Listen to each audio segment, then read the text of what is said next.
So the Ravens need to win this game. The question is it possible for New Orleans to lose 3 consecutive home games?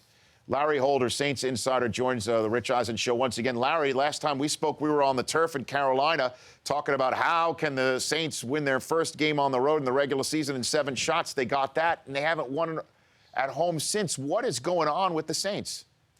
Yeah, it's amazing because it could one week it could be the offense turning the football over and the defense trying to bail them out, and then another week the defense could let up, and then last week against Cincinnati, it was basically the Saints missed out on a 4th and goal early in the second quarter, and then essentially flattened out. I mean, neither side of the ball played well, and it's amazing. And now they're dealing with a bunch of injuries. 2 key players out for the year this week.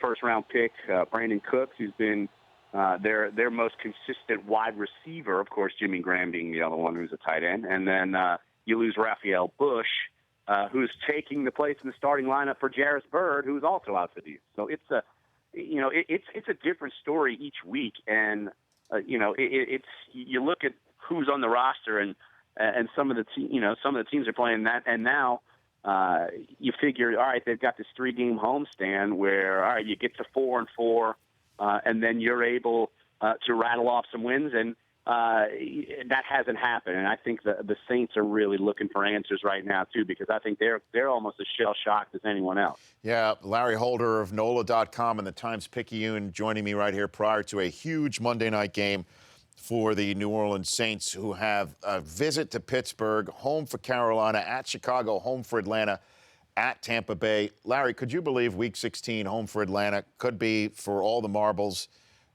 between 2 teams, several games under 500? That's entirely possible. It's completely possible. Well, just think about this. If the Saints lose, you still have Atlanta and the Saints tied for the division lead, and yet Atlanta will still hold the tiebreaker over them right now, but they would have 4 wins. I mean, you're talking about the AFC North, where all the teams could have 7 wins, and 7 wins, 6 wins might win the division.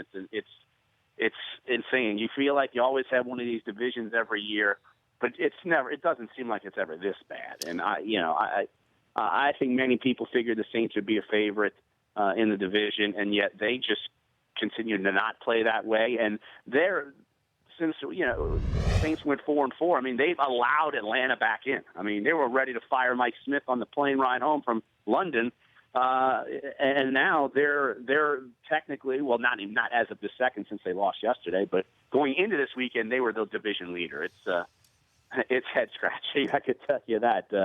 Just on the Saints end, because you figure, a team with Drew Brees and a team that won 11 games last year, and they were on the rise, you figured, and they have certainly fallen off of some of these expectations that surrounded them early in the season. Larry Holder of the Times-Picayune, thanks for calling in. Appreciate it.